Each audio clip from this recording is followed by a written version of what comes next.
Hello everyone, I'm pleased to announce my new tour for 2024.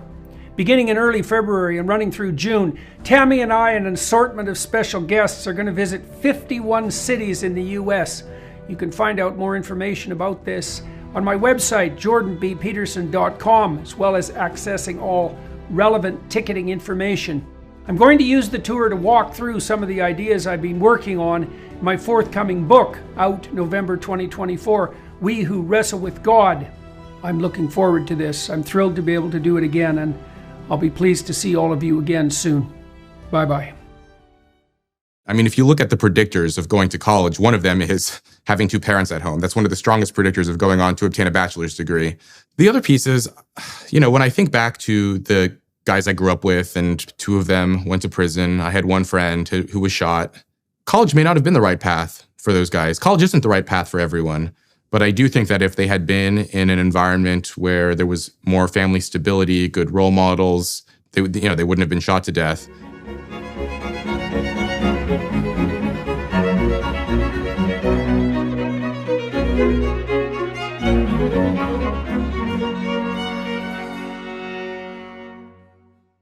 Hello, everybody.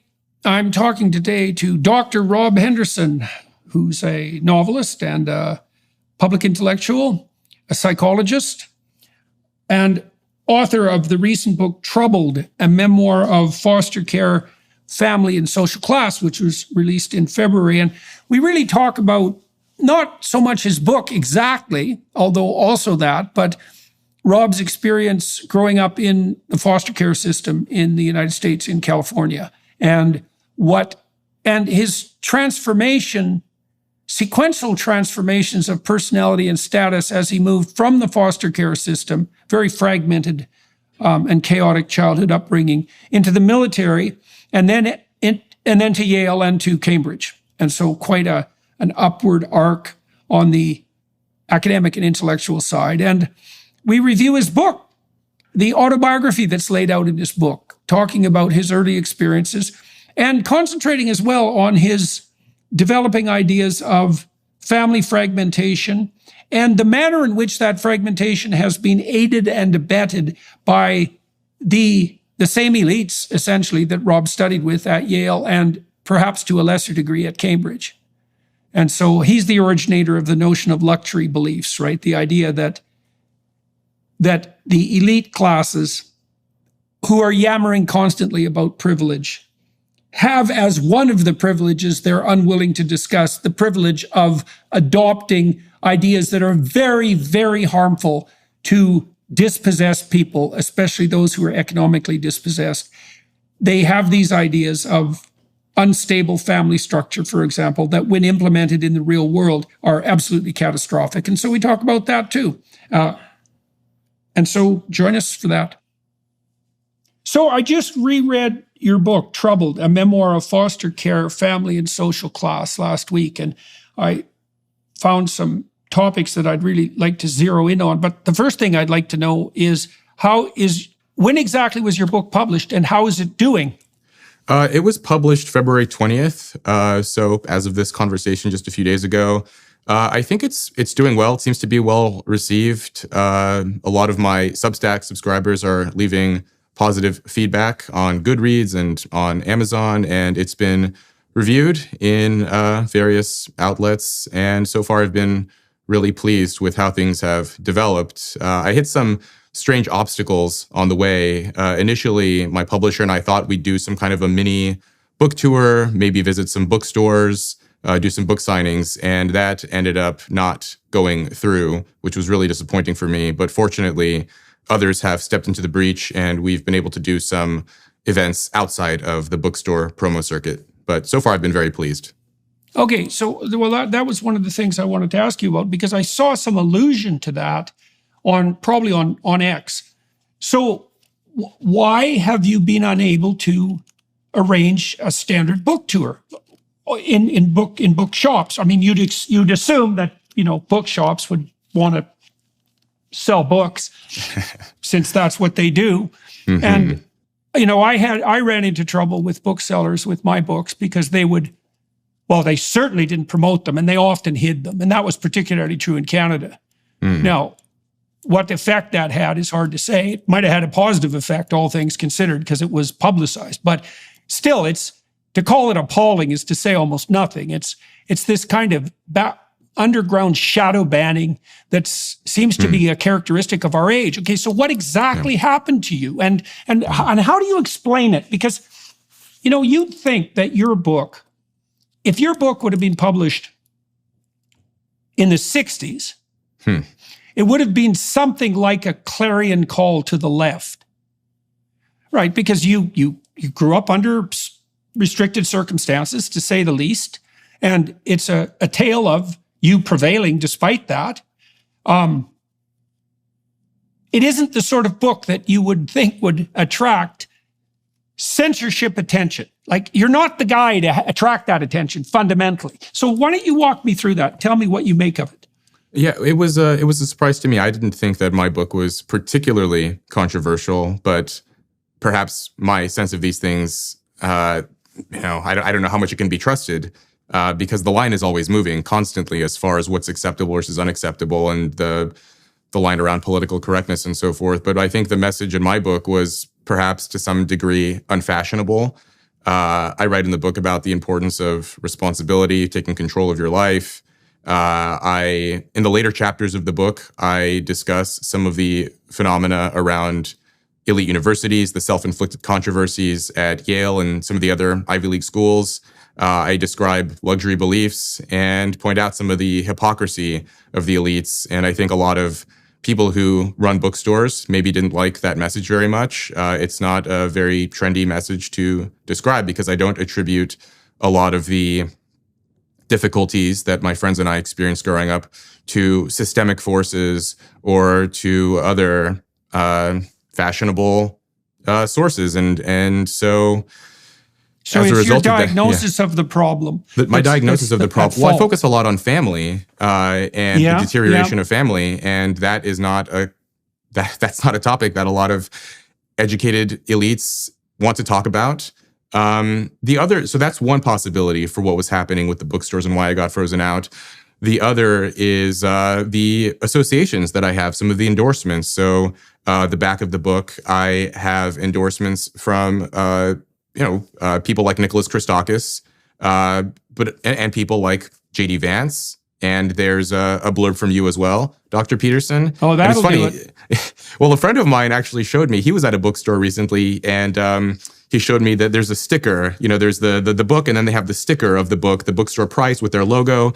And there were 2 copies of my book, and it was your name carefully covered with these stickers of the bookstore, just covering Jordan B. Peterson. And if it was one book, maybe a coincidence. Both books, I thought that was intentional. And so I think that as well. But the thing is, even that, I think those 2 possible reasons are intertwined, because you deliver this message as well about responsibility, of family, of, I think you and I, we discuss a lot of the same issues and a lot of the same social ills that are plaguing society. And so the bookstore promo circuit was shocking to me, because I thought that I would have been kind of the right person to do that. There are sort of big name people, there are certain people, certain authors, if they were to do a book signing at a bookstore, it wouldn't work because they're too famous and too well known, and the store would just get overrun. And then on the other hand, there are authors who don't have a lot of traction online, not a lot of presence in social media and so on, and they wouldn't be able to attract very many people to come for a signing. Whereas for someone like me, I've done a few events now. I'm out here in New York, and I can attract a few dozen people, and that's roughly the right kind of crowd you would expect for a bookstore signing. And yet they had no interest. But, I would look at other authors who are doing bookstore signings, and they, even if they don't have the same online presence as me, they have messages that the legacy media really like. There's that recent memoir in defense of polyamory, of open marriages, of and these bookstores love to host authors like that, because it's provocative and interesting, and it promotes a certain dogma. And my book is not like that, and I think that's one possible reason they didn't want me. Well, one of the things about your book is that it's, in many ways, it's not political.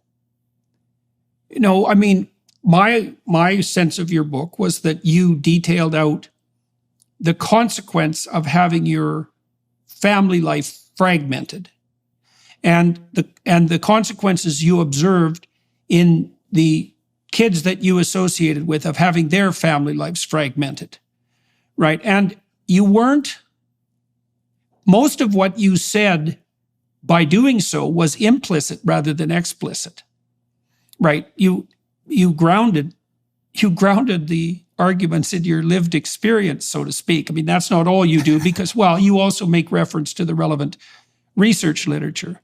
But it's appalling indeed that you're not encouraged to tell your story, because it's a very interesting story and anyone with any sense would pay attention to it. I'll tell you part of the reason it struck me, but maybe what I'll let you do first, why don't you just tell everybody who's watching and listening, just give them an outline of the book's structure, and so they'll have a better sense, if they haven't read the book, of what we're talking about. So it's an autobiography, but why don't you take it from the top and just walk people through it? Right. Well, I wrote this memoir describing my very unusual trajectory into higher education and some of the lessons and observations I picked up along the way. I was born in Los Angeles into poverty. My mother, she was from Seoul. She came to the U.S. as a young woman to study. She became addicted to drugs and was unable to care for me. We were homeless for a time. Then we lived in a car. And then eventually we settled in this slum apartment in LA. And I never knew my father. My mother didn't know who he was either. So I was in this apartment with my mother. She would tie me to a chair with a bathrobe belt while she would get high. She would have visitors coming in and out of the apartment at all hours of the day and night, trading favors for drugs. And by the way, I know all of this information because later I received this thick document full of information from social workers, forensic psychologists, and others who were involved in my case when I was in the foster care system in LA. And so I read these as an adult as I was writing the book to prepare. And so my mother she was very neglectful. Eventually, some neighbors called the police. They heard me crying and struggling to break free from this chair. The police arrived, and she's questioned by the police and then later by forensic psychologists asking who's Robert's father, what's going on in this kid's life. She didn't know who my father was either. She claimed that my father's name was Robert and that's who I was named after, but that was the extent of the information she could provide for them. So at age 3, my mother was arrested. I was placed into the Los Angeles County foster care system and spent the next just shy of 5 years living in 7 different homes all across LA.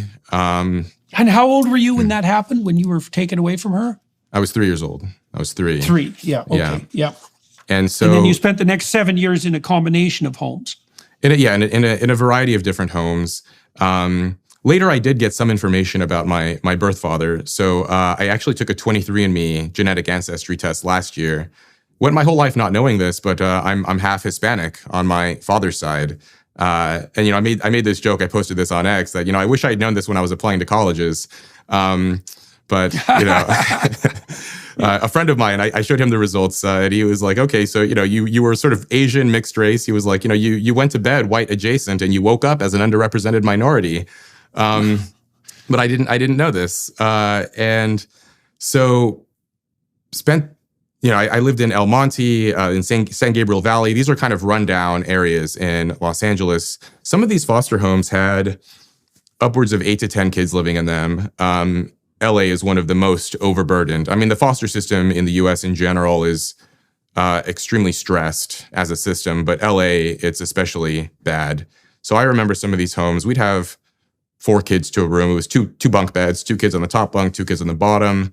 There are just so many children who need homes and not very many foster parents available. And so the tacit agreement seems to be that, as long as kids are being fed and aren't actively being abused, that it's better for them to be in one of these homes than to be sleeping on the street, which is true.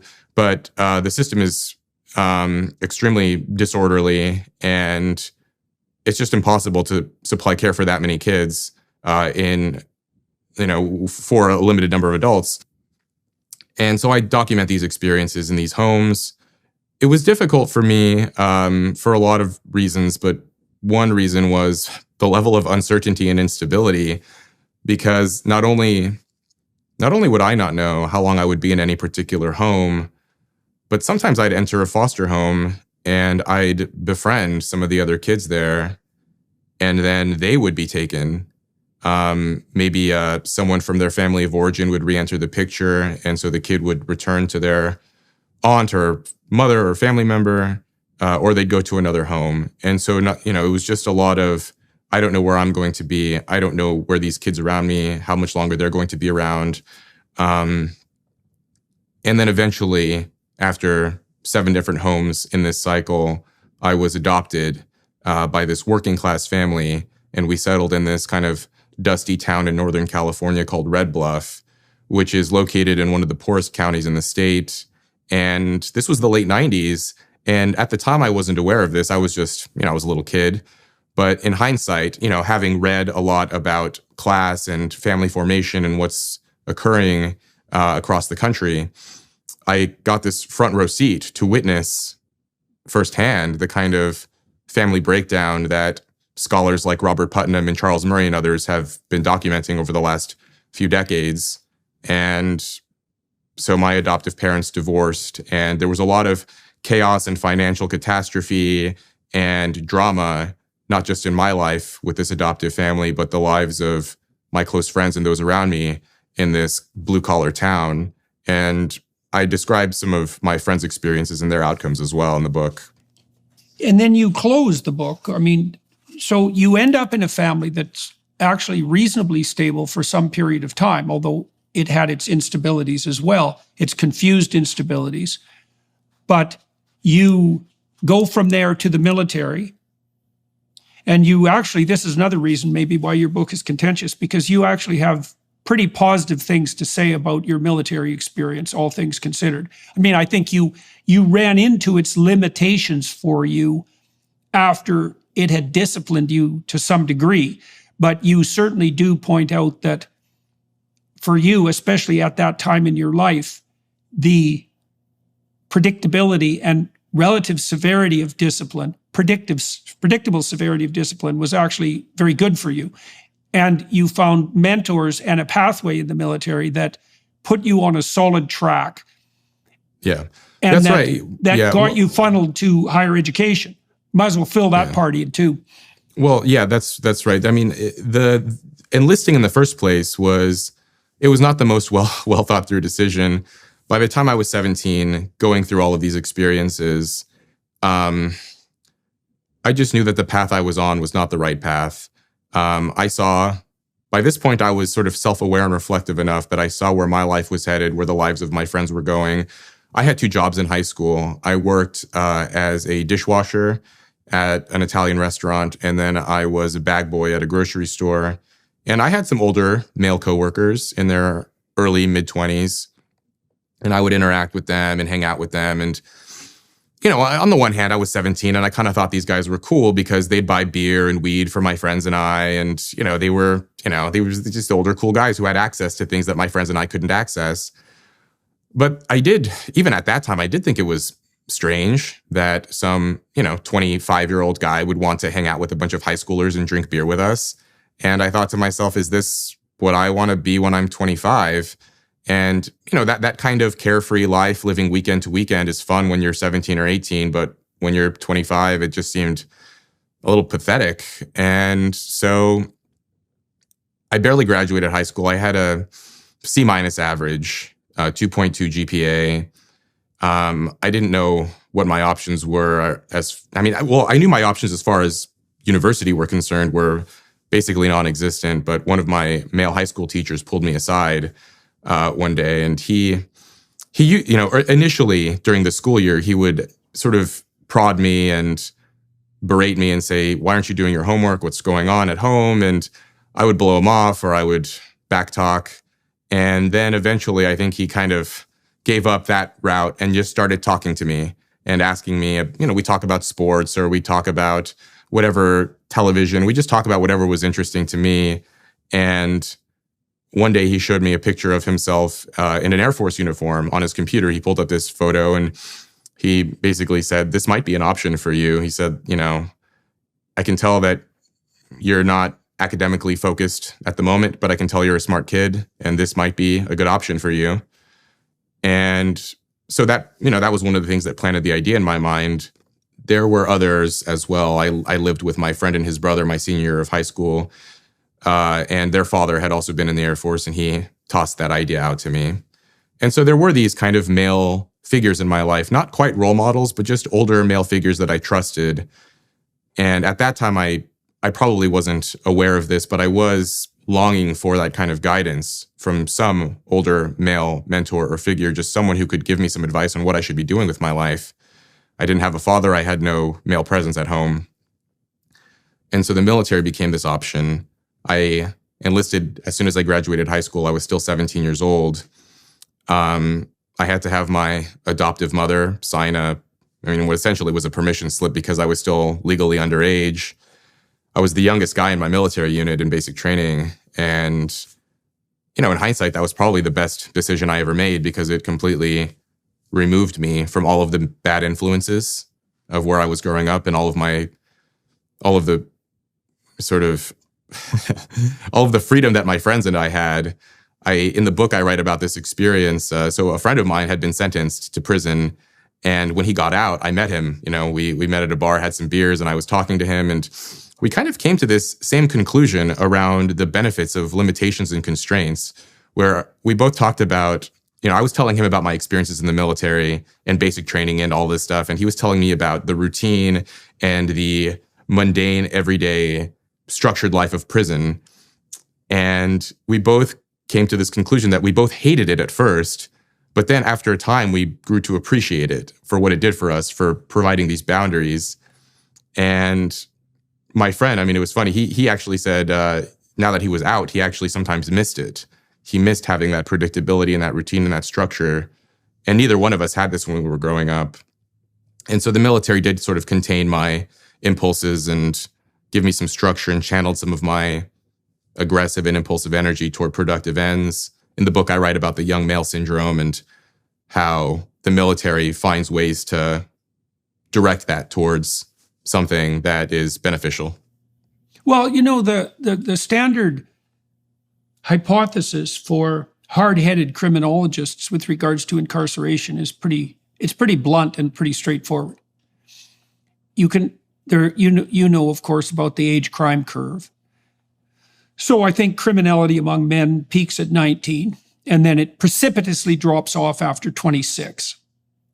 And what prison does, in many ways, is segregate very badly socialized men until they mature. Now, it doesn't do an optimal job of that, but the standard penological doctrine is it isn't rehabilitation even. It's housing, especially for the repeat offenders. It's housing till they say burn out, but that isn't really what happens. They don't burn out, they mature. Mm-hmm. And I think what happens if you grow up in a very, very chaotic environment where there's very little attention paid to the future and everything's about the moment, that there is no structure that facilitates cortical maturation, essentially.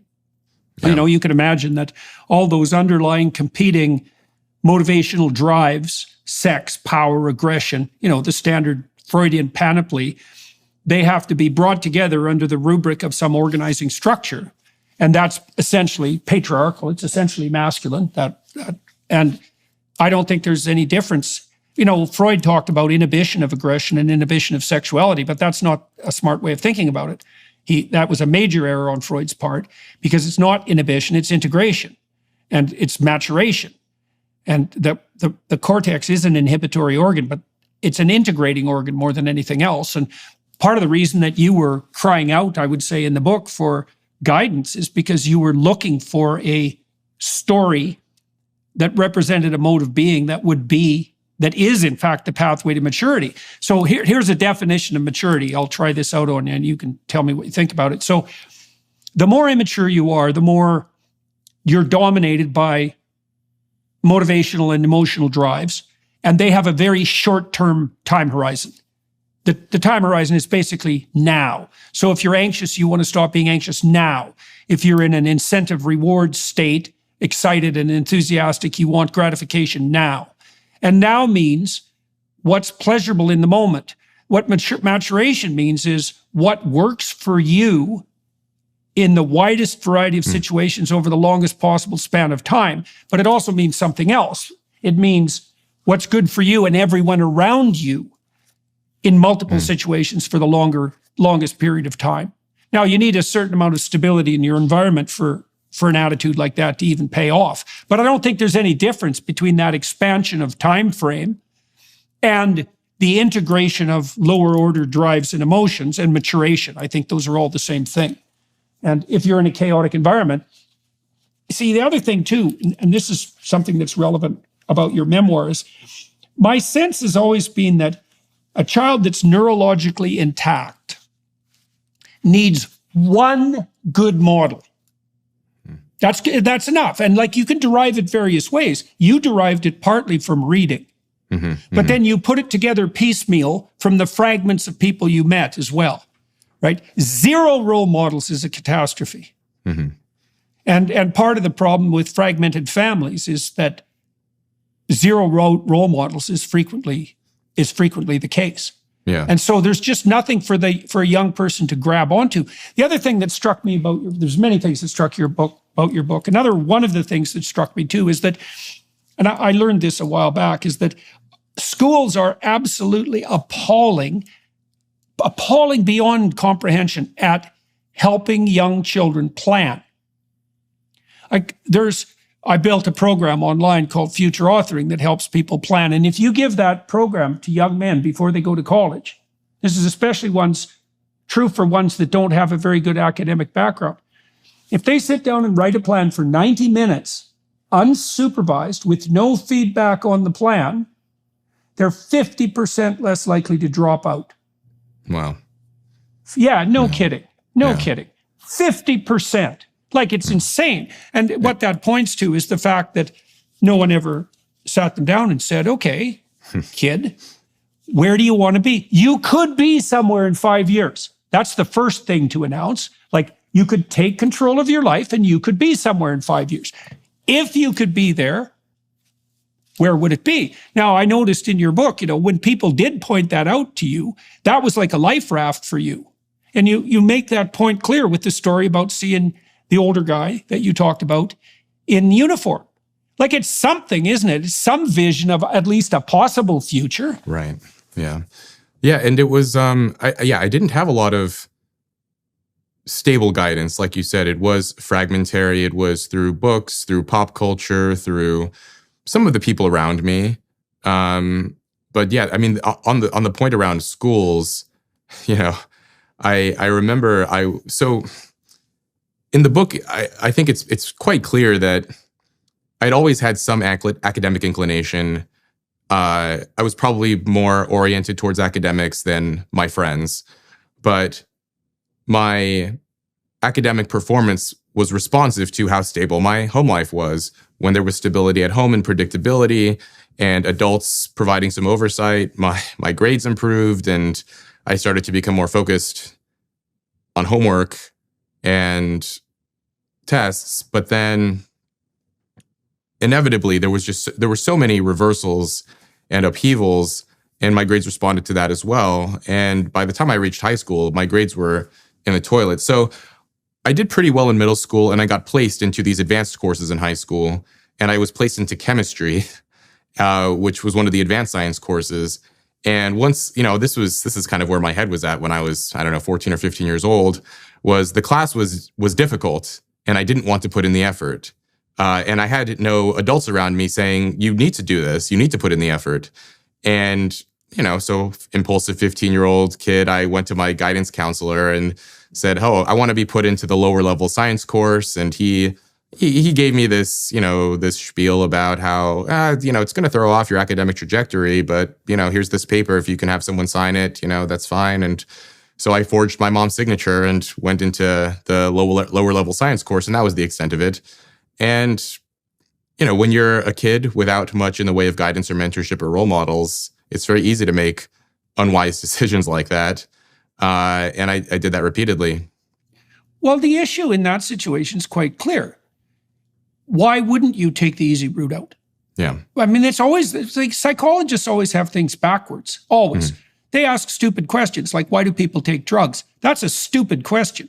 The question is, why don't people take drugs all the time? Yeah. Because you can easily get lab animals under some circumstances to just self-administer cocaine nonstop, right? So the mystery of short-term motivation isn't a mystery.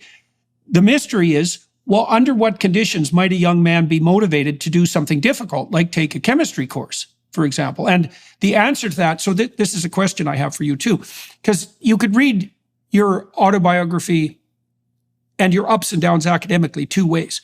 You could say, and this is the way you lean, so that's partly why I want to ask you the question, your grades varied with the stability of your environment. But I'm wondering to what degree your grades varied with the, what would you say, attractiveness of the vision that you saw. Because like when you got to the military and you saw a career in front of you, for example, you buckled down and worked like mad. Now, I know you also had the stability there, but it's not easy it's not easy to discriminate between the conditions that enable people to thrive, because they can see that they're making sacrifices towards something they have clearly come to value, versus they're supported by people in a stable environment. So I'm wondering about your thoughts on that. I like that distinction. I mean, perhaps sort of implicitly or unconsciously, I was longing for that long-term vision, but I would just say, like, in the moment, it was, I don't think very many 17 or 18-year-olds are really thinking that far ahead into the future in a sort of a deliberate, intentional sense. I really think it was about sort of responding to the incentives of the moment. And one of the things the military did, and one, good parenting and good sort of adults and mentors do, is sort of contain that energy so that once the young person reaches the point where they have the ability to reflect and consider the future, you sort of shepherd them to that point, and now they can sort of think about their own futures and what they want for their lives. Whereas for me, it was more just about making bad decisions and containing that to reach that point. Financial experts thought we were in the clear. While these experts anticipated rate cuts, inflation in the United States is still a significant economic concern. Think about it. The US is in the hole by $34 trillion, and yet we keep printing money, which pushes the prices you pay every day even higher. So you can bury your head in the sand, or you can do something about it. Diversify a portion of your savings into gold with Birch Gold Group. Gold is your hedge against inflation, and Birch Gold makes it easy to own. They'll help you convert your existing IRA or 401k into a tax-sheltered IRA in gold, and you won't pay a penny out of pocket. Make gold part of your savings strategy and buy it from Birch Gold. They've been the exclusive gold partner of the Daily Wire for over 7 years now, literally helping thousands of our listeners, and they can help you too. Make gold part of your savings strategy and buy it from Birch Gold. They've been the exclusive gold partner of the Daily Wire for over 7 years now, literally helping thousands of our listeners, and they can help you too. Text Jordan to 989898 and get your free info kit on gold. Then talk to a precious metal specialist about protecting your savings from persistent inflation with gold. Text Jordan to 989898 now. Right. Okay. Well, so we could say that in a stable environment, maybe this is a way of rectifying the two perspectives or reconciling them. You could say that in a stable, well-run household, the value of the future is implicit in the rituals of the household, right? Like the household itself, the reason we would regard it as well-run and stable is because it does take a long-term view. And and your point is, yeah, go ahead. Well, as you're saying this, and then even as I'm thinking about my own answer, I'm realizing I'm actually leaning more and more towards your point now, and a story just occurred to me that I tell in the book, actually. So there was a period in my adolescence where there was some stability. My adoptive mother entered a relationship with this woman, and they raised me from roughly age 9 to 13, and with some hiccups along the way and after. But I remember I was 13 years old, and my mother and her partner, Shelley, they, I had some chores and some responsibilities around the house, but they wanted me to build a fire in the mornings so that the house would be warm by the time they got up at 7 o'clock to get ready for work. So they asked me to get up at 5:45, 5:30 and do this for them because, heating a home with firewood was less expensive than central heating. And Northern California can get a bit frosty in the winters. And I remember I argued with them about this and I was angry. This idea that I had to get up so much earlier than everyone else in the house. And my mom and Shelley sat me down, and I'm 13 years old. And again, I probably wasn't thinking that much about the future. But they used this, they said, Shelley, she sat me down. She said, your mom and I work all day to pay the bills. And, you're getting older and you need to contribute to the house. And they said, you're the man of the house. And I remember when they used this term, it sort of reframed that chore. It went from this burden being put on me that I wanted to battle against to, no, I'm a productive member of this household and I'm doing something for my moms, for my adoptive sister. I'm doing something to make their lives easier. And so perhaps what you're saying about this vision of the future, if it's put in the right way, if the story is told in a right way, and that's what that was, the man of the house was this vision, this story, that it did unlock something for me in my mind, but it had to be presented to me in that way. I wouldn't have arrived there on my own. No, right. But I mean, I would say that is the opportunity of responsibility, right? And it does, because it's very easy, and this is why conservatives, I think, have a hard time talking to young people. It's easy to make an obligation into a finger-wagging necessity, right? Like a moral obligation. But that isn't the right way to frame a genuine responsibility, because if it's a genuine responsibility, it actually matters if you do it. And the reason it matters is because if you don't do it, things actually don't go well.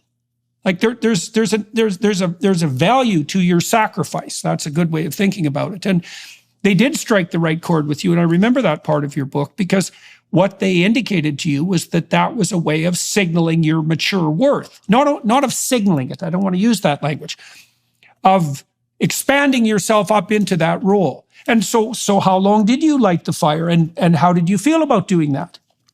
It was for that entire winter, and actually even the winter after that. And I felt great about doing it after that. I mean, day to day, it was, obnoxious and burdensome. And, there were mornings I woke up and wished I didn't have to do it.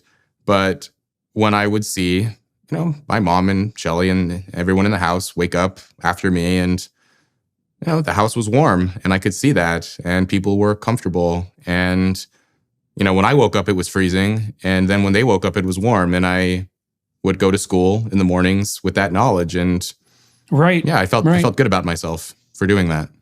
Yeah, and that was one of the bright spots. See, that's very that's so interesting, right? Because that shows you too that the idea that you're inhibiting your impulsiveness is not right. What you're doing is you're transforming the idea of responsibility into an incentive reward, technically, by associating with an overarching goal, but a genuine goal. And you might say, well, goals are arbitrary. It's a moral relativism argument, but they're not arbitrary because, for example, if the house is cold, then people suffer. Now, you could say, well, that's arbitrary too. But, if you're the sort of person who thinks that suffering is arbitrary and you can make relative arguments about it, there's no sense talking to you anyways, because it's just not going to go anywhere. But it's so interesting to see that, the proper framing of that task I understand the fact that it was still difficult. You still had to get up in the morning when it was cold and light the fire, Yeah. So it didn't change the proximal discomfort, but they awakened you to a higher order way of apprehending your environment, and it's clearly the case. It's continually the case through your autobiography that when someone opens a door like that for you in a way that got to you, that you found credible, that you're instantly motivated. You even did that to yourself to some degree with reading. Mm-hmm, mm-hmm.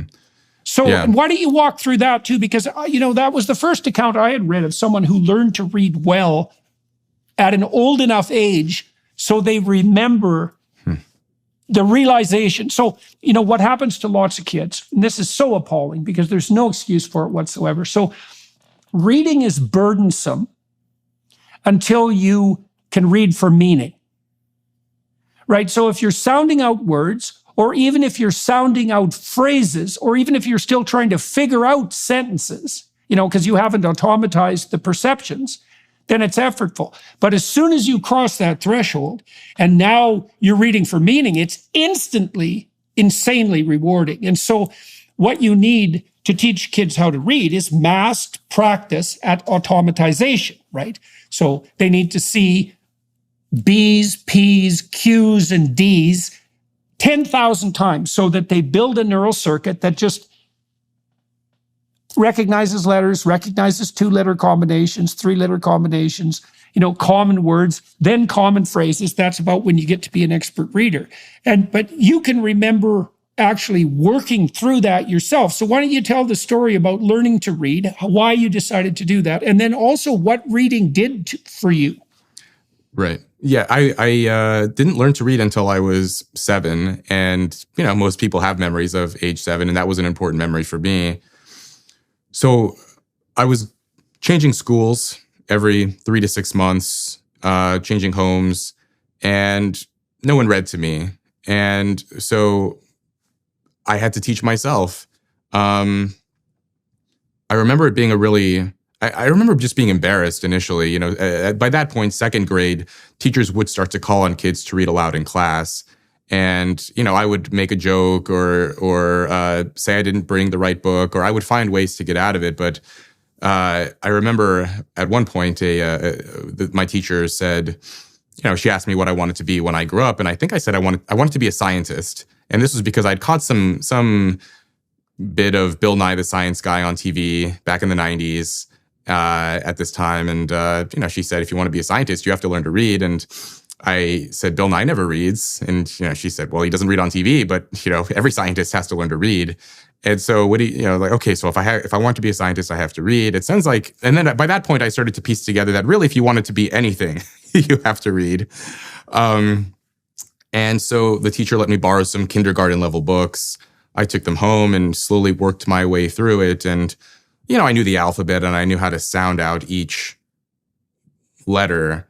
But it took a lot of effort to get to that breakthrough point that you just mentioned of, okay, here are the individual letters, and then here are the words, and then you put the words together. And then after working through that repeatedly, again, with books meant for 4 and 5-year-olds, and I'm 7, finally it started to click, and I could see the images in my mind of, okay, now things are clicking for me, and there's a story being told here. But I didn't even understand that that's what I was supposed to be doing when I was reading. I would listen to stories that others would tell me when they would read. Yeah. I wonder if that's the point where the auditory and the visual cortex are now, there's an overlap area, between them. And the overlap areas between the higher order areas of the cortex are the areas that Alexander Luria, the great Russian neuropsychologist, identified with consciousness per se. I wonder if that breakthrough moment when because that was quite striking in your book, because you said you remember when you became proficient enough at reading, which is really an auditory phenomenon, right? So you're using your eyes as ears when you're reading. And then all of a sudden it's hooked to your visual imagination, right? That connection emerges. It's got to be an overlapping system. So now the words can activate the images. And that's when true understanding begins. It was very interesting to me to see that you could actually remember when that happened. But it's a sad thing, this is an unforgivable failing of the education system, because computerized tutors could teach every child to automatize letter and word recognition. Oh, it's like the smart kids, the higher IQ kids, are going to learn to automatize faster. But it would be a rare kid indeed who wouldn't get there with sufficient mass practice. And computers are so good at that, so good at presenting rewarding. And that's all you need. You just need that immediate feedback. Now, see, you said something very interesting in that story too, because you linked your motivation once again to something approximating a vision or a plan. You said you had nursed as a child, even though it was just more or less a casual encounter with Bill Nye, you thought, well, maybe a scientist is something I could be. Right. Okay, so now that gleamed as a distal vision. And then the teacher informed you that you were going to have to learn to read, because you got to ask yourself, what in the world was it that actually compelled you to swallow your pride and admit that you could only read kindergarten books? That's a tough blow. And it's really easy for kids who should have learned something earlier to do everything they can not to admit that to themselves, because it's embarrassing. So, but you did admit it to yourself, and then you went and you actually studied, which is by yourself, which is actually quite a difficult thing to do when you're not extracting out meaning from the words. Do you remember at that time, was it because you had, I don't want to put hypotheses into your mind, but what do you think it was that actually motivated you to do that work? Well, I think a part of it was maybe a sort of a baser motivation of just not wanting to be embarrassed in class anymore when the teachers would call on me to read. Wanting to keep up with the other kids, being able to communicate with, because kids would talk about books or, be able to make friends and to not be, this oddball kid who always had to find ways to skirt the coursework. And then, yes, seeing people on TV or movies and these images of people who seem to be interesting and successful and so on. And that seemed like something I aspired to something like that. I mean, it's funny, like you mentioned, high IQ kids can sort of find their way into teaching themselves to read and going down that path. And that is what I did. But I mean, it's funny. So right around this time when I was teaching myself to read, I was doing so badly in school that the teacher and my social worker, they thought that I might have had a learning disability. And again, I was changing schools all the time and changing homes. And, in hindsight, I thought it was a little bit, it's ridiculous that, you have this young boy who's not doing well in school, and instead of sort of investigating this, living in foster care and all of the instability and disorder, the response was to medicalize it or to put some kind of diagnostic label on it. And, fortunately, so they sent this psychologist to the home, and I took this test and I actually scored just below average. So I was in the range of normal. And part of the reason I scored so low, I did okay on the other portions, the other subdomains of the test, but the verbal score was really low. And that's because I didn't know how to read. And some of the questions I gave this half-hearted effort. It was a very sort of messy, my responses to this. And again, I have the files and the reports from this period. And so, it's just, coincidence or, very fortunate, I guess, that I scored just high enough to avoid being labeled and medicalized and so on.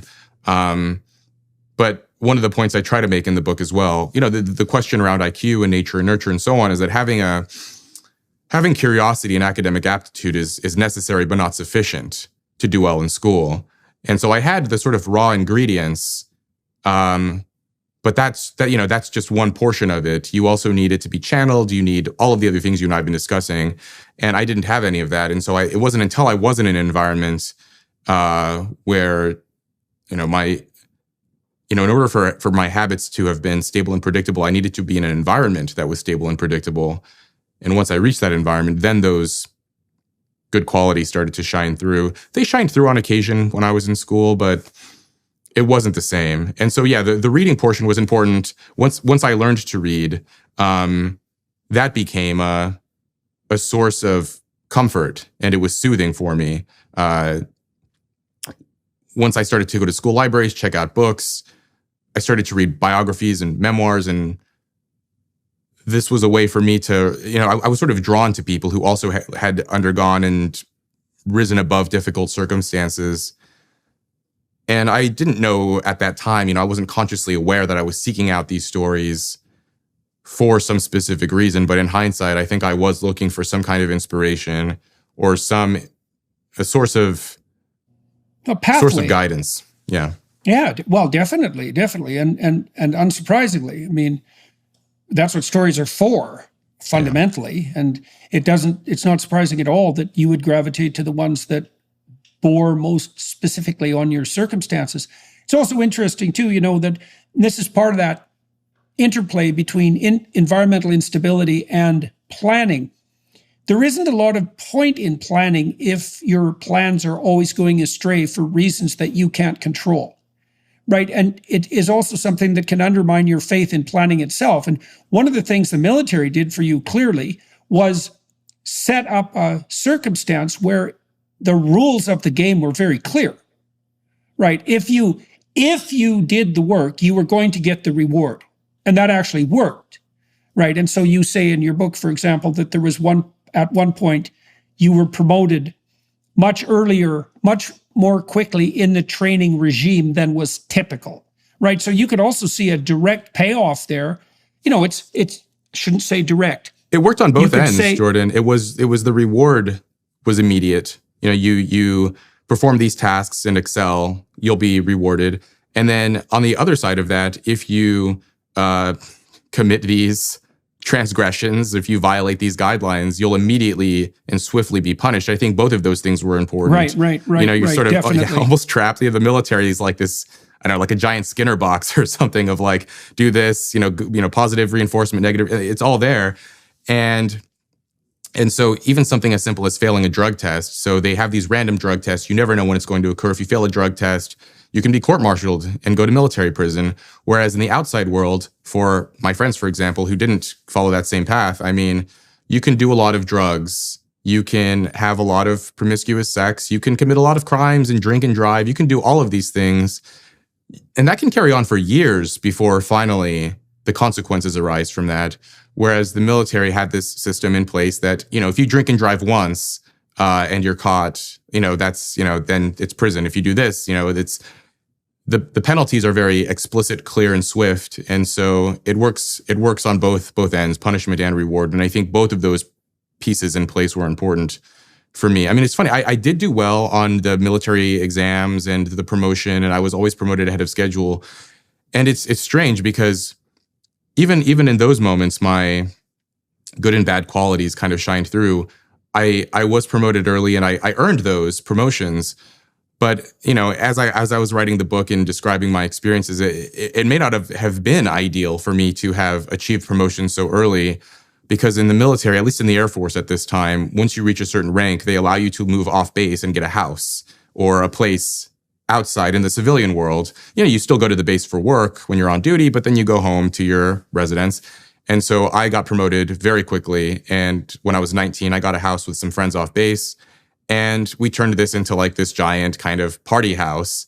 And that allowed me to make bad decisions and drink a lot and get into trouble. And so strangely, it's almost sort of ironic that the fact that I was able to excel led to this point where I was able to be in a position of complete freedom again and again start to make self-defeating decisions. So anyway.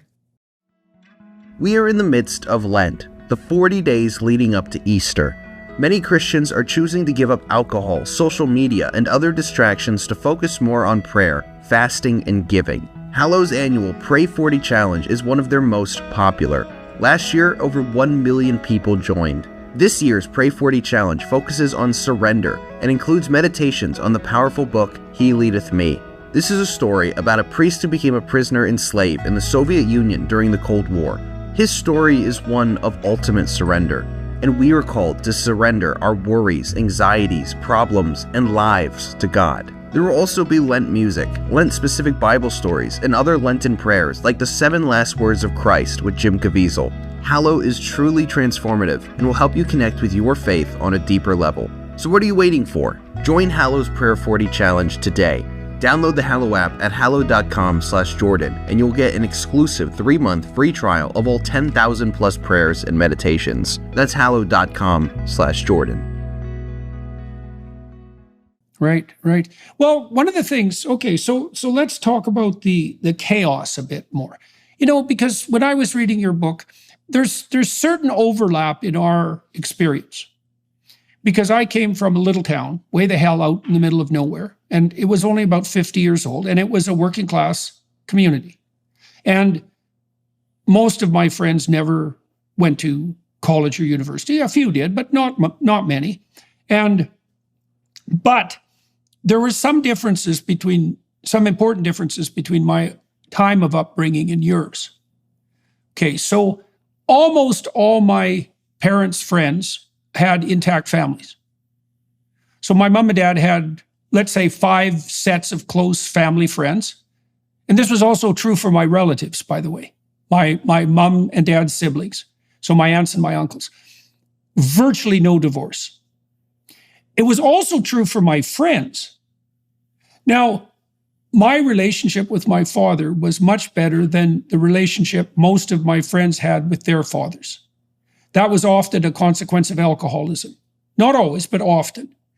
But all my friends who had certainly the same kind of delinquent tendencies as the people that, as you and the people that you describe hanging around with, they all had intact families.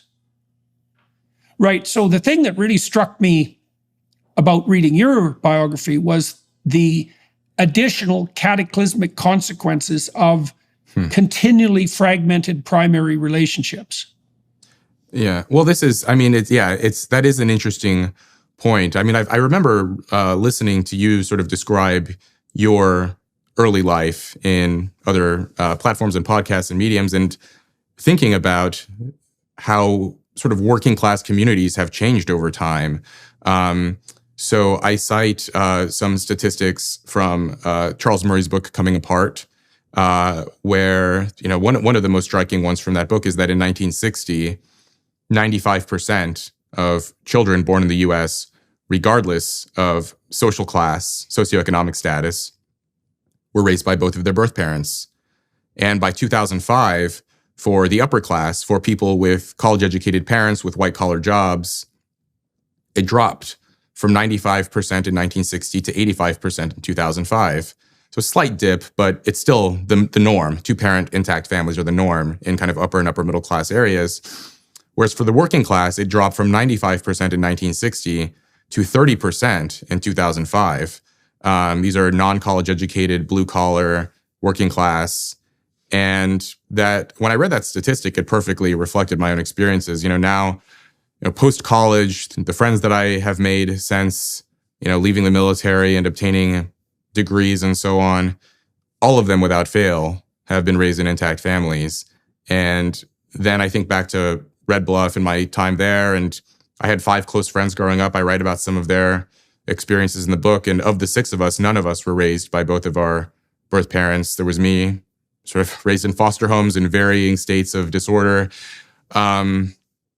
I had friends raised by single moms, one friend raised by a single dad, one friend raised by his grandmother because his mom was addicted to drugs and his dad was in prison. And that's like a very common picture now of what these communities look like.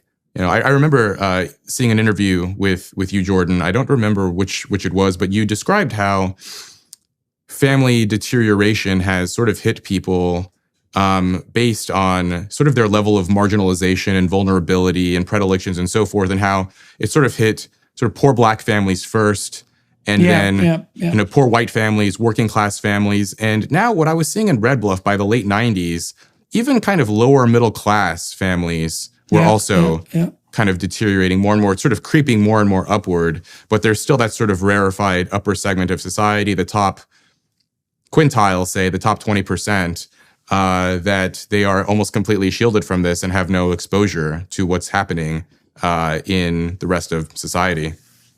Yeah, well, let's go there. I want to walk through your biography a bit more so that we can talk about your experiences with higher education. Maybe we can meld that into what we're going to talk about next. Okay, so I left my little town and got a college education first, and then I went to a fairly large university in Edmonton, and then I went to McGill. And so I was kind of climbing up the ladder of sophistication and educational sophistication and urban size, right? And then I went from McGill to Harvard. And so I came from that little town and hit the top of the academic pyramid. Certainly that was the case in the 1990s, and that was really something. And so I got a chance to see. So in Alberta, in the province I grew up in, there wasn't much of a class structure at all. Alberta was too new to have a class structure. Montreal had a clear class structure, and Boston, of course, much clearer than Montreal even. And so I got to see what it meant that a class structure existed. And one of the things I really came to understand as I progressed through the university system was this warped elitist culture that increasingly came to characterize the universities. And so what I saw, look, a lot of the students I had at Harvard were really top-rate kids. And Harvard in the 90s was a very merit-based institution. Now, if you were a legacy student, if your parents had gone to Harvard, you had an edge at admissions. But even so, the probability that you were going to be a legacy student who couldn't cut it was pretty damn low. So, and the typical student was extremely academically gifted and then good at least two other things, right? So these were stellar students. But the more radical types, they had this proclivity that really disturbed me, which was that having all the privileges of being privileged wasn't nearly enough. They needed to have all the privileges of being privileged and all the privileges of being underprivileged at the same time. And so I want to run a variant of the luxury beliefs idea past you, because I think luxury beliefs have, which is a lovely phrase, by the way, they have two dimensions. The first is they provide you with a universal explanation for very complex phenomena so you don't have to think about them ever again. And the oppressor-oppressed narrative fits that perfectly, right? Because you can analyze, it's like Marxism gone, it's like manic Marxism. Marx at least had the sense to note that the primary differentiator in terms of oppression was economic.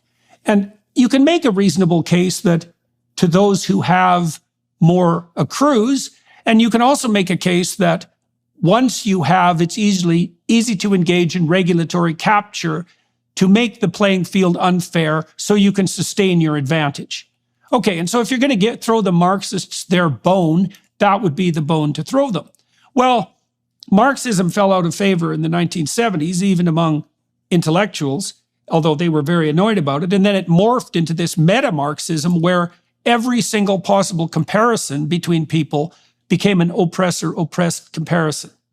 Now, the advantage to that is that you can learn that analytic process in 10 minutes. So we did some research in 2016 that showed very clearly that the best predictor of politically correct authoritarianism, so you can imagine that that's this insistence upon an oppressor-oppressed narrative. There's a cloud of ideas that surrounds that. The best predictor of that was low verbal intelligence. It was a walloping predictor. It was correlated at, I think it was negative 0.48. It was more correlated than grades and IQ. It was a walloping correlation. Okay, but there's another element too that, and this is probably more germane specifically to the notion of luxury belief, is that imagine that people have beliefs because they explain the world, but also imagine that they have beliefs because they confer upon the holder unearned moral virtue. And this oppressor-oppressed narrative is a 2-for-1 because it provides you with a comprehensive explanation of every sociological, political, and economic interaction imaginable, because they can all be viewed through the lens of power. Plus, it presents you with a one-move solution to being moral. And there's 3 elements. The one-move solution is you identify with the oppressed, you're virtuous. But then there's the shadow of that, which is once you've identified the oppressor, you have a valid target for your darkest desires. So you got three attractions to that dread doctrine, right? Stupid people can understand it quickly with no effort. That works out real well in departments of education, for example, or faculties of education, or social work. Yes, absolutely. Well, we know perfectly well that the disciplines in universities that have the students with the lowest IQ are the most woke. Like the data on that are crystal clear.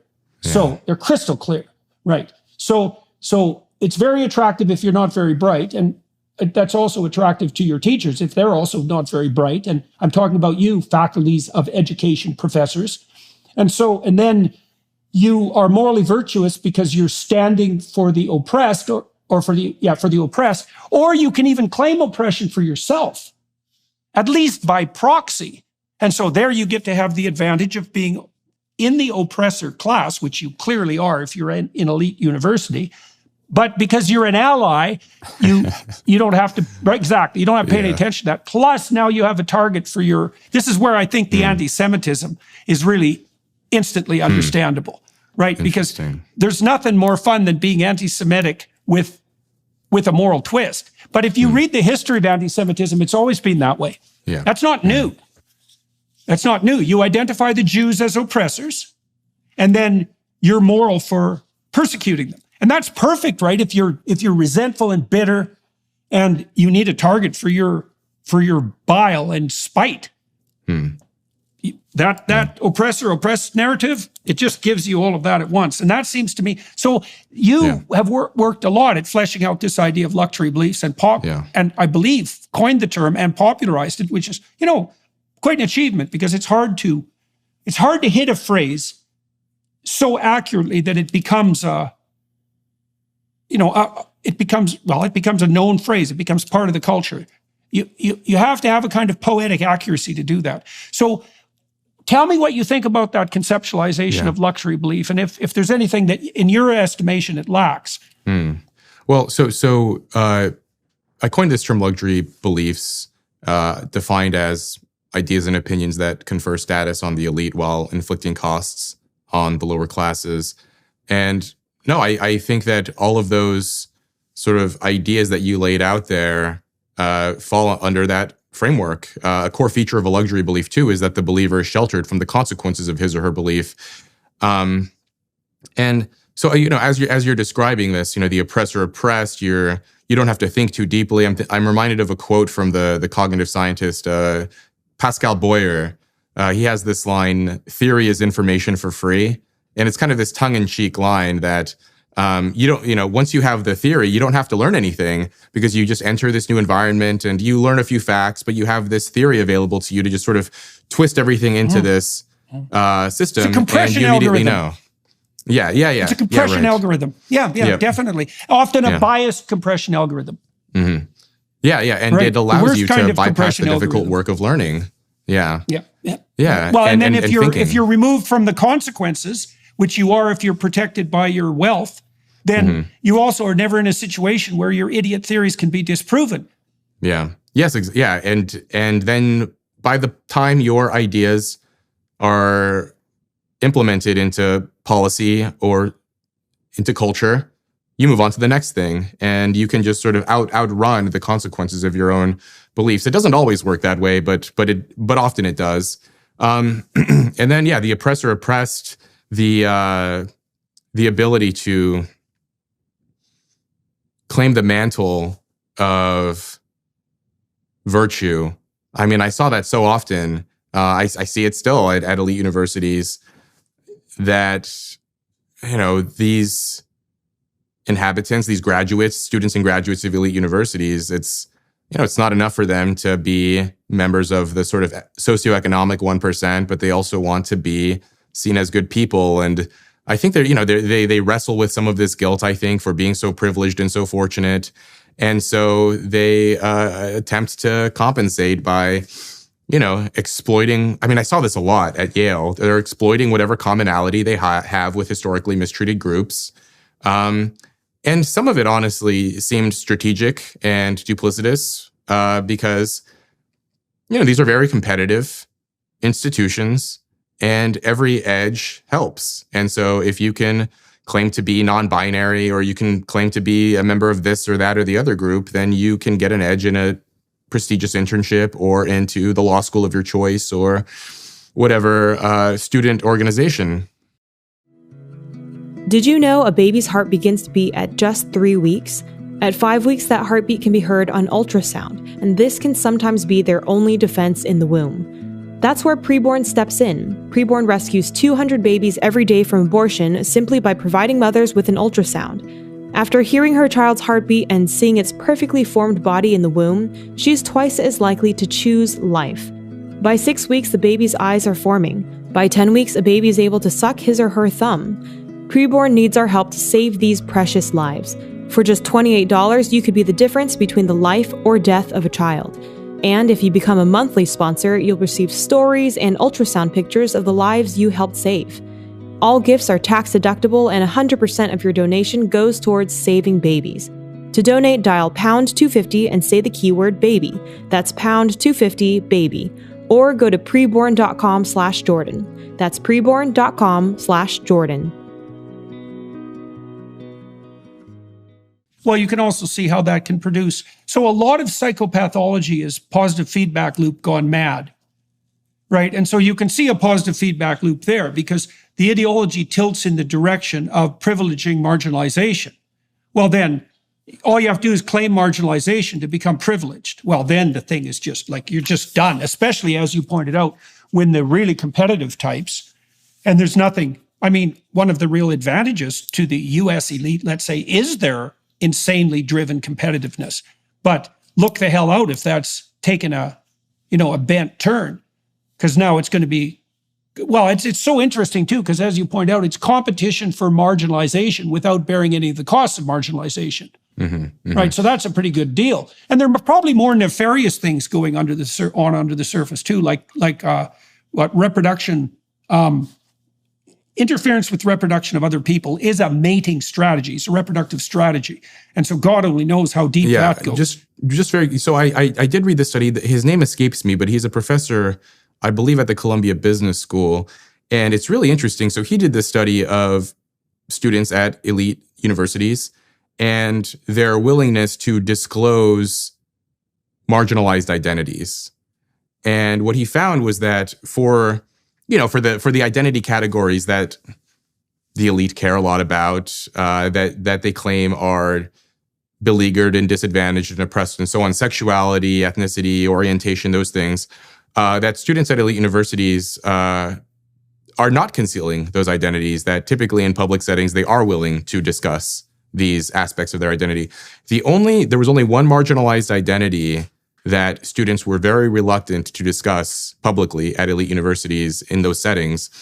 And to me, unsurprisingly, that identity was low socioeconomic status, that students were embarrassed about being very poor if they came from those backgrounds. Well, and isn't that's that the one thing that these places because, don't talk about is class. Well, it's so interesting, because you can think of this postmodern pathology as a variant of Marxism, but it's actually a rebellion against Marxism at the same time, right? Because it isn't that the axes of oppression, it's not only that they've multiplied, it's that the axes of oppression have multiplied and supplanted the economic. Right? So the one axis where the oppressor-oppressed narrative can probably obtain the most purchase is the one that has the least cachet. So if you're poor and white, it's irrelevant. The fact that you're poor is irrelevant. Yeah. Right. I mean, even if Now, you're poor and non-white, honestly, I mean, it's really interesting, these institutions where there's a lot of even that. There's a lot of embarrassment about being very rich. So students aren't going to brag about coming from very wealthy families. They'll conceal that identity. But they are also, the poor students will also conceal that identity as well. It's like everyone wants, that the myth in America, everyone's middle class. And I think there's something about universities too, that no student wants to be known as poor, no student wants to be known as rich. But being poor is that is like you're describing, that is actually something that Marx got right, that actually being very poor is very difficult, especially in the modern West, that these other identities, we've gone a long way to becoming more tolerant and welcoming and so on. But being poor, regardless of time and place, it's always difficult. And that's the one thing that these universities and the students within them don't want to discuss or concentrate on. Well, I also think that the overwhelming emphasis on sexual identity has an unbelievably dark shadow too, because, sexuality, like any primal drive, is when in its full manifestation, it's very focused on the immediate. Now, everyone knows that sexuality, like aggression, can be exploitative. In fact, the woke types squeak about that all the time because they view most heterosexual normativity as exploitative sexuality. They're perfectly aware that sexuality can be exploitative. But if you're out for a hedonistic time, then valorizing your sexual identity is the best way of transforming a vice into a moral virtue. right? It's unbelievably dark. One of the things I've been quite struck by recently too, is there's a lot of research on the dark tetrad now, right? Psychopathy, Machiavellianism, narcissism, and sadism, because they had to add sadism, because it looks like those other three culminate in sadism. Okay, so here's a question. What predicts short-term mating proclivity? The answer is, well, it's dark tetrad proclivity. And that's related to something even more deep biologically, because there's two types of reproductive strategy. There's K and R. And K means carrying capacity, and R means just reproduction. Like a mosquito is an R reproducer. So it has like 1 million offspring and like one lives. Human beings are the ultimate exemplar of K strategizers. Very few offspring, extremely high investment. But then within human beings, there are K and R reproducers. And the R reproducers are the dark tetrad types. And so you can't have sexual licentiousness on the basis of identity without inviting in the sadistic psychopaths. So that's another fun little twist on the luxury belief phenomenon. On this idea of, defining, it's what I find interesting about people who want to speak and proclaim about their identities around sexual orientation is many people are happy to identify with this sexual orientation or that, but very few people seem to be willing or eager to be identified with their actual sexual history in terms of their actual behavior. And I'm thinking here around this idea around slut shaming, or around how many partners you've had, or what young people now call body count. There's a lot of concern around, don't speak about that, don't shame people for but it's interesting because people will identify with the label, but then disavow the action around the label or any label really, their sexual history. Well, I would say as a clinician, I would say the rationale for that's quite clear, because look, one of the best predictors, one of the most reliable correlates and predictors of later criminality is early promiscuity. And that's been known for like 40 years. And it's partly because the psychopathic, narcissistic, Machiavellian sadists exploit other people and themselves for sexual gratification. Well, the reason that there's a brouhaha about slut shaming is because the hedonistic narcissists don't want to be called out for their behavior. And so what they do is they make being held responsible for their own deviant and exploitative behavior, they make being called out on that a moral failing of the person they're accusing. Yeah. Which is a really interesting maneuver. And it reminds me of, there was a big study in 2020, which found that so this was on the dark triad. Sadism wasn't studied in this particular paper, but they found that the dark triad traits correlated with victim signaling. Yeah, well, that's a typical cluster B. It's typical cluster B psychopathology. It's like the way that you cover up your predation with the claim of being victimization. Right. Absolutely. Absolutely. And it was really interesting. I mean, the researchers of this paper, they described how, billions of dollars are lost in insurance fraud cases, or hundreds of millions rather, in insurance fraud cases. And so like people will lie to advantage themselves, and people who score highly in the dark triad are especially likely to do so. And they note that in modern Western societies, we have this attitude towards people who are victimized that they should be compensated and treated well and sympathized with. And people who are high on the dark triad are very good at sort of monitoring their environment and looking at what strategies they can execute to extract some kind of social or professional or sexual reward. And now more and more, it's claiming the mantle of victimhood, which is, I guess it's important to be clear that it's not that people who are actually victimized are likely to score high on the dark triad. It's that people high on the dark triad are very manipulative and aware that now pretending, like wearing the camouflage of victimhood can be advantageous. And, it's tricky as a society because we want to sympathize with victims, but also we want to be aware of the dark triad types. No one likes to talk about life insurance, but it's incredibly important and you need to include it in your financial planning this year. Start shopping now with Policy Genius. Find the right policy to protect your family today and give yourself the peace of mind that comes with knowing that if something were to happen to you, your family can cover all their expenses while getting back on their feet. Policy Genius's technology makes comparing life insurance quotes from America's top insurers easy in just a few clicks. You already have a life insurance policy through work, but that might not offer enough protection for your family's needs, and it may not follow you if you leave your job. You need a backup plan. With Policy Genius, you can find life insurance policies that start at just $292 per year for $1 million of coverage. Some options offer same-day approval and avoid unnecessary medical exams. Policy Genius has licensed agents who can help you find the best fit for your needs. When they make it this easy, there's no excuse not to do it. Policy Genius works for you, not the insurance companies. That means they are not incentivized to recommend one insurer over another, so you can trust their guidance. Save time, money, and provide your family with a financial safety net using Policy Genius. Head to policygenius.com/Jordan or click the link in the description to get your free life insurance quotes and see how much you could save. That's policygenius.com/Jordan.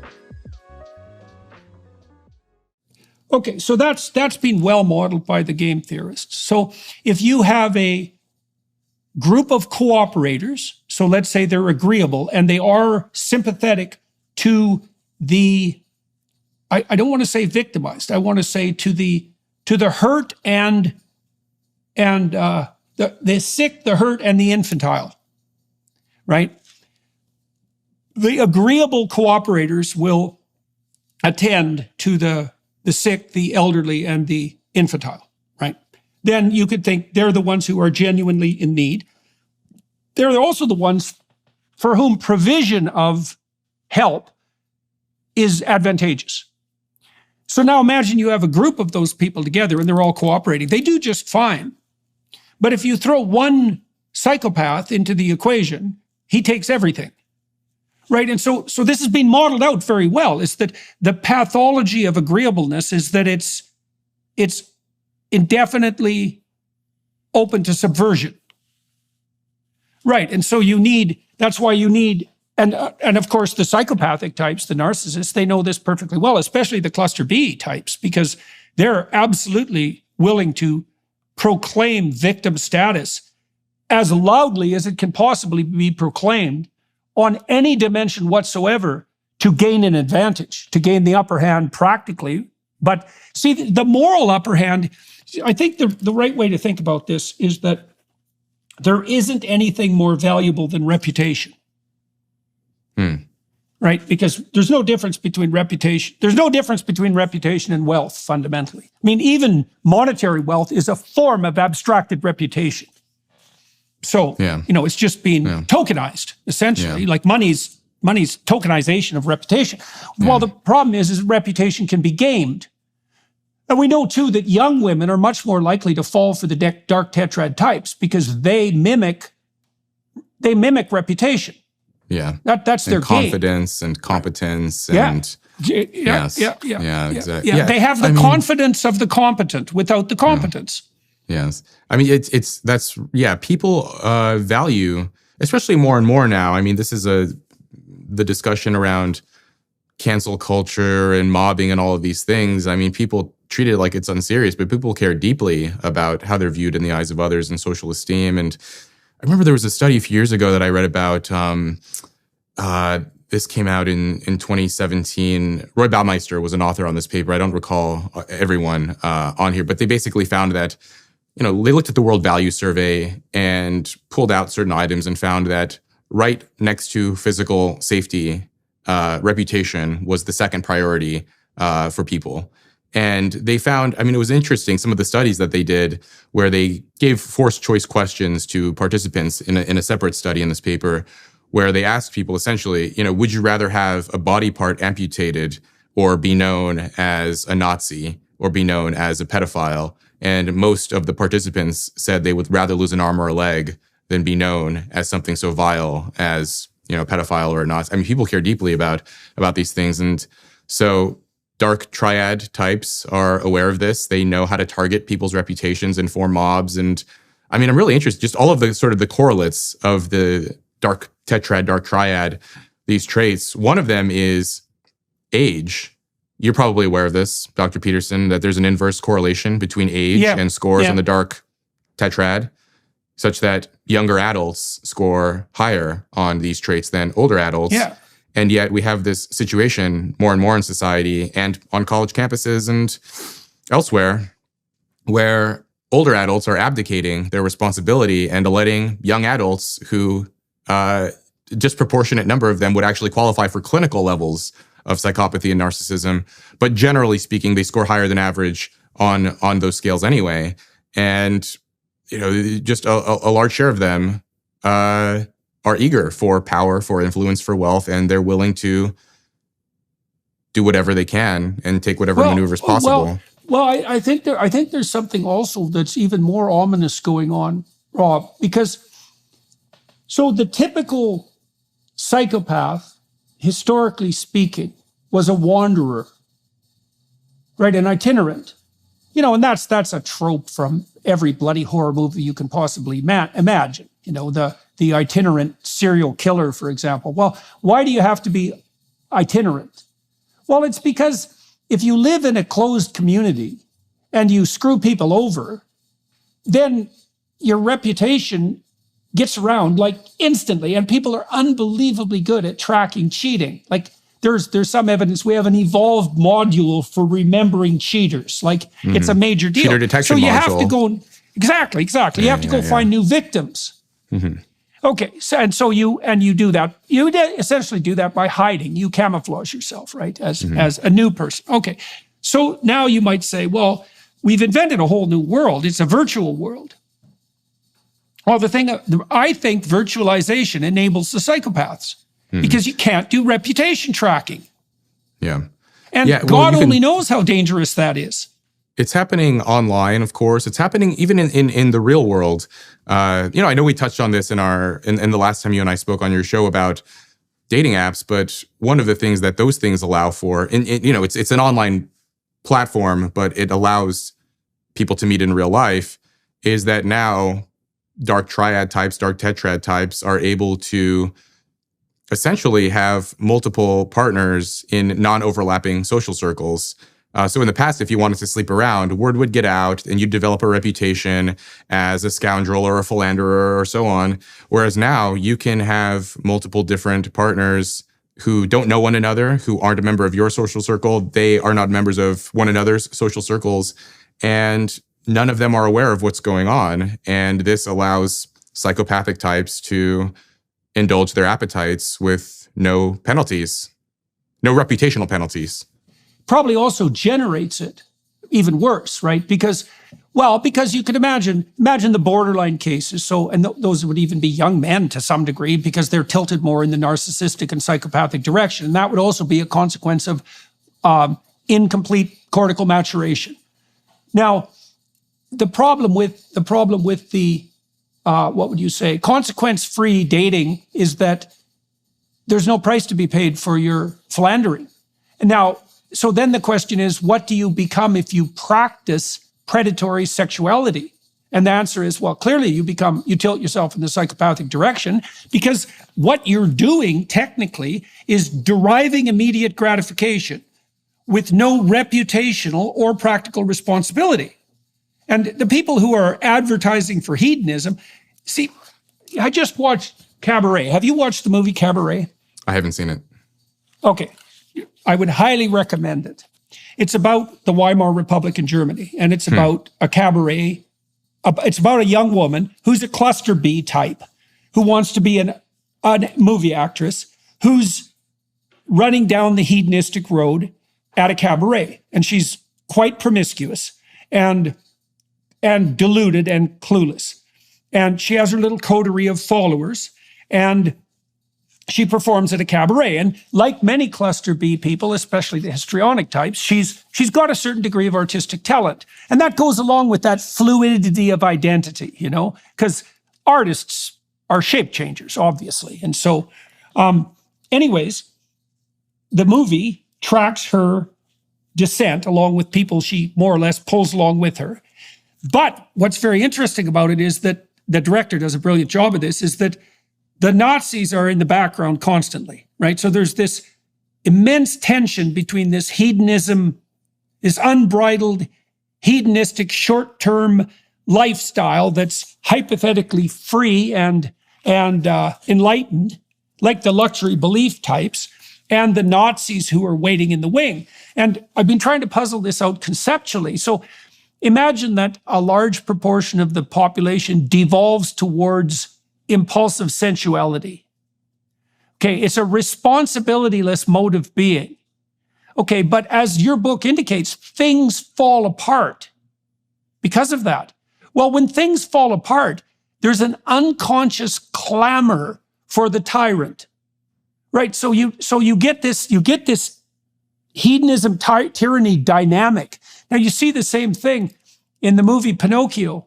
You remember in Pinocchio, the delinquent boys go to Pleasure Island, right? But underneath are the slavers who turn them into braying jackasses.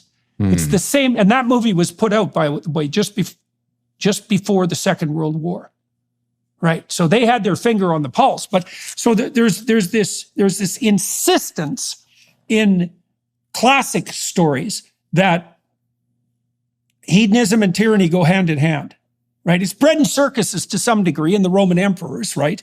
But it's deeper than that. It's that if the entire population insists upon maintaining immaturity and the hedonistic gratification that goes along with that, there will inevitably be a corresponding demand from the unconscious to elevate the figure of the missing authority figure, right? The missing authority to maintain order. I read this study. I think he's a Danish psychologist, Michael Bang Peterson, and some of his co-authors. Where the study was on populism, and what he found was that it was a study on populism, on status. They had a variety of different measures, but one of the things the study concluded, they had measures of the need for social status, the desire for dominance, the proclivity to be interested in populism, and he found this inverse correlation between the drive for status and the interest in populism. And what he basically concluded, him and his co-authors, was that people who support populism, they themselves aren't actually that interested in status. What they want is a strong leader. They are not interested in ascending to those high positions in society. They would rather just elect a strong man to implement their preferences while they can go about their business and live their lives. And they're not that interested in getting involved in influential political and cultural roles. Whereas people who are very opposed to populism have a strong desire for status, and they don't like the idea of a strong man. They themselves want to be the influential leader or the person who gets to call the shots, and they don't like the idea of the strong man. And I'm thinking about what you're describing, that the kinds of people who are tilting more and more towards populism, they're looking at their lives and they're not seeing their preferences and values reflected in the communities around them, of families deteriorating and communities suffering and people out of work and jobless and addicted to drugs and so on. And maybe they themselves aren't interested in a political career, but if they hear someone say how they're going to fix things and clean things up, they'll vote for that person. Meanwhile, the upper segment of society who, when they look around, they see an environment of relative order and cleanliness and people who are doing well for themselves and highly educated and well off. They don't see the need for a strongman leader. And many of the people who are in those sort of gated and safe areas, they themselves are interested in influential positions in society. Right. And they're the ones who want to run things. Okay, so you'd have to differentiate that further, eh? Because then you could differentiate the populist admirers into two camps. There'd be those that are looking to, those who are generally concerned with the emergence of disorder and who don't know what to do about it. And then there'd be those who want to abdicate all responsibility for self-governance to a centralized authority. Interesting. Right, exactly. Now, on the wealthy side, you'd have the same kind of division. You'd have the people who genuinely want to take responsibility for the political, and those who are opposed to populists because that's competition for their psychopathic power seeking. Yes. That sounds right. Yeah, so there's a sort of a benevolent and malevolent side of both of those. Both, yes, exactly. Well, and I haven't seen any psychological research pertaining to the relationship between impulsive hedonism and admiration for more authoritarian beliefs. I haven't seen. It'd be I haven't very seen any interesting to research on see that either. tested. No, I've seen nothing. I've seen nothing like that, right? Because, Yeah. and that's, well, there's lots of things that psychologists do a very bad job of studying, and certainly left-wing authoritarianism is like very high up there on the list. And so the other thing I was curious about, something you said earlier, you know, that I've really been struck in recent years by the willingness of the left in particular. And these are the leftists who I think are part of the camp that you described as the elitists who want it all, right? They're very willing to sacrifice the poor to their hypothetical ideals, right? And so I've also seen no research at all. Like, I'm very curious to know if what the cloud of meaning around these so-called luxury beliefs might be. You know, because one of the things I've really seen happen in Europe, it's really an appalling thing to watch, is that the very people who once, so these people on the left, who once were hypothetically on the side of the economically oppressed, are absolutely 100% willing to implement policies that will demolish the poor in the service of their utopian and self-aggrandizing beliefs. You know, and you pointed out some mechanisms there. It's like, well, what does it cost an elite young woman who's at Yale and who's highly likely, let's say she's above average in attractiveness, you know, she's bright, she comes from a family that's doing well, she's intelligent, she's going to get married. It costs her nothing to claim that her compassion is so overwhelming that she's willing to accept anyone's disgraceful behavior. In principle, it costs her absolutely nothing. The price is definitely paid by the truly poor. And it does happen from the bottom up, right? And you know why? Because the farther down you go in a hierarchy of status and reputation, the more stress there is. Yes. Yeah. And so if you increase the amount of chaos, you knock off the bottom people.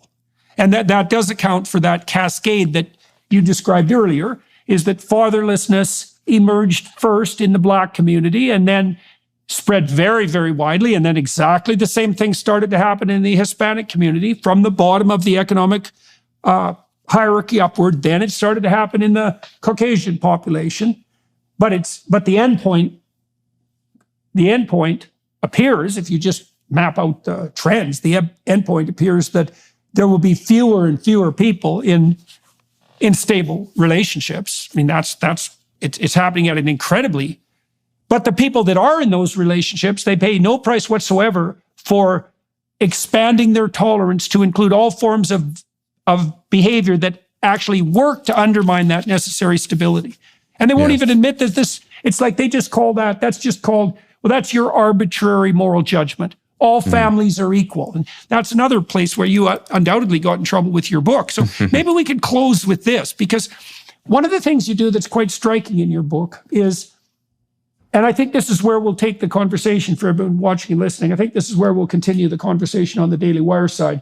You are a poster boy, so to speak, for the utility of pursuing higher education. You've had quite marked success, partly because you had skills and abilities that weren't exhausted by the situations that you found yourself in, even within the military. And you got access to higher education, and you have a pretty decent academic future ahead of you by the looks of things. But you make the case very clearly that, as far as you're concerned, and from what you've observed, that education is no substitute for stability of family. So why don't you talk about that for a bit, and then we'll bring this to a close. Well, we have this preoccupation with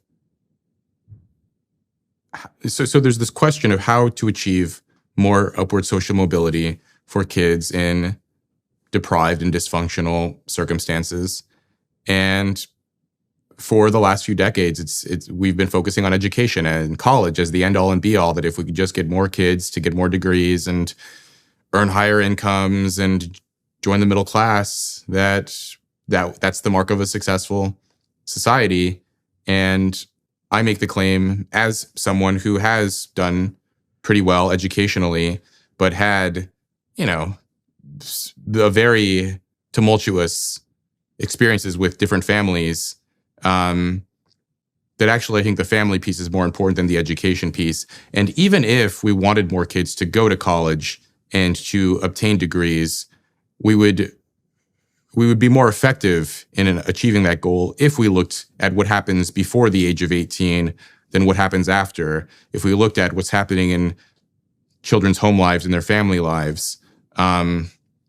So that's one part of it. I mean, if you look at the predictors of going to college, one of them is having two parents at home. That's one of the strongest predictors of going on to obtain a bachelor's degree. And so even if the goal was bachelor's degrees, fine, but let's look at how to promote stable two-parent homes.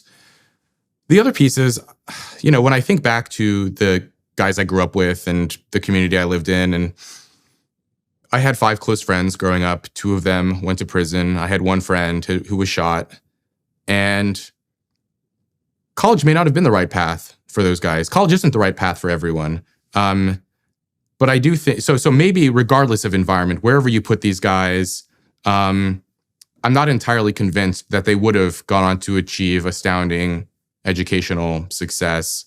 But I do think that if they had been in an environment where there was more family stability, good role models, adults putting the needs of children before their own desires, they wouldn't have been incarcerated.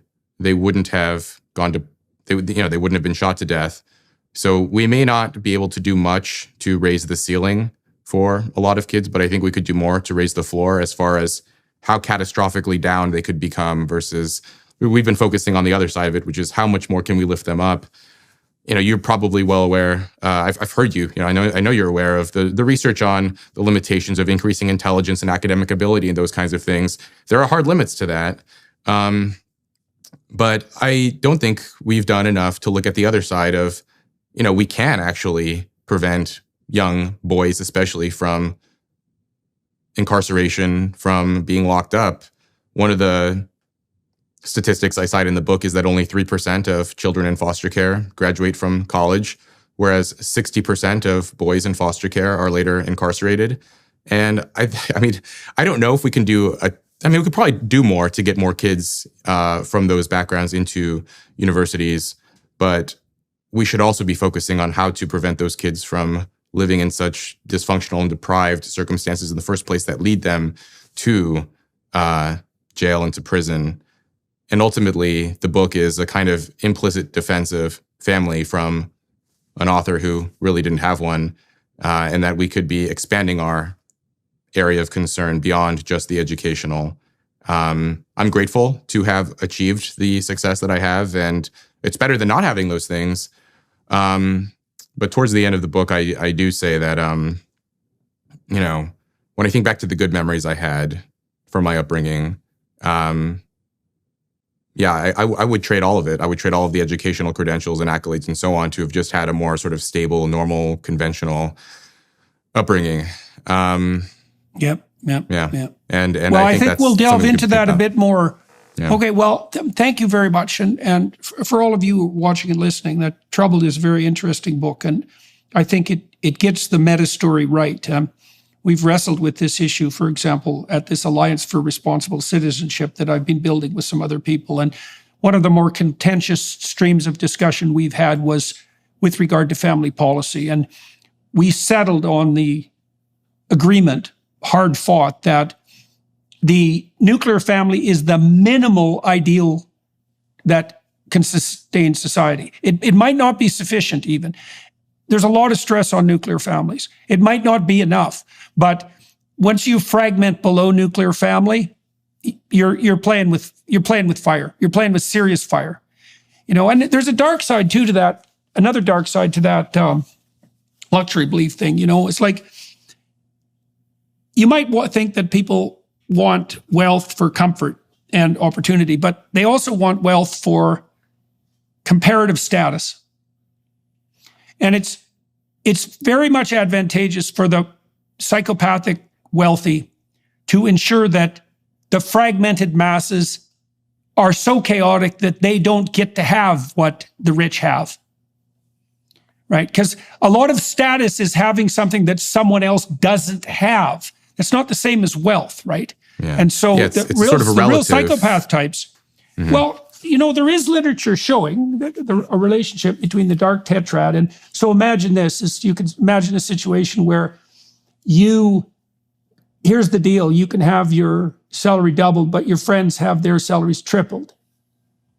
Right. Or you can contrast that against relative deprivation conditions where your relative status is elevated at the cost of other people's well-being. Well, the psychopathic narcissist types will pick the elevation of relative status at the cost of other people. And I think that's why they spend so much time looking upward, right? Like I think that it's very interesting that eat the rich is a more popular slogan than feed the poor. Right. Yeah. Yes. Because it is about that relative. And the it's, people who say eat the rich tend to be people who, maybe they're not in the 1%, but they're in the top 10%. Yeah. You know, the people who are the most definitely. strident about oppressor-oppressed dichotomies and so on. They're not the people at the bottom. They are people who are just below the top. Yeah. Well, and it's eat the rich is a lie. It's eat the competent. That's really what they mean. Yeah. And that's the real rallying cry of the real narcissistic psychopath. It's like devour the competent. And you know, when you say, if I say to someone who's competent, you just got everything you have by stealing it, that means it's perfectly, not only is legitimate for me to steal it, if I'm oppressed, it's actually morally obligatory for me to steal it, right? That's a very dangerous situation. That's exactly what was set up in the early Soviet Union. Exactly that. And the psychopaths came out of the woodwork, man, and they just turned that whole society into hell. Yeah. Right? Same thing in Maoist China, in the Cambodian genocide. Yeah. I mean, if you want, this kind of veer off topic, but the Cambodian genocide is fascinating because they basically speed ran communism and compressed all the horrors of the Soviet Union into about 3 years, and they killed a third of the country's population. Horrifying. I mean, yeah, it's absurd that we don't have more education around what happened in communist societies, but that's an aside. It is quite the stunning miracle of stupidity. That's for sure. All right, sir. Well, thank you to everyone watching and listening to this discussion today. I'm going to continue to talk to Rob on the Daily Wire side. I think we'll delve into slightly more personal matters on that side because I'm curious to find out. Well, I'm curious to talk a little bit more about research hypotheses since I don't have the opportunity to do that much now that I'm no longer working for a university. But I'm also curious about finding out a little bit more about what you think the lasting effects for you have been as a consequence of being raised in an environment where long-term relationships were tenuous, to say the least.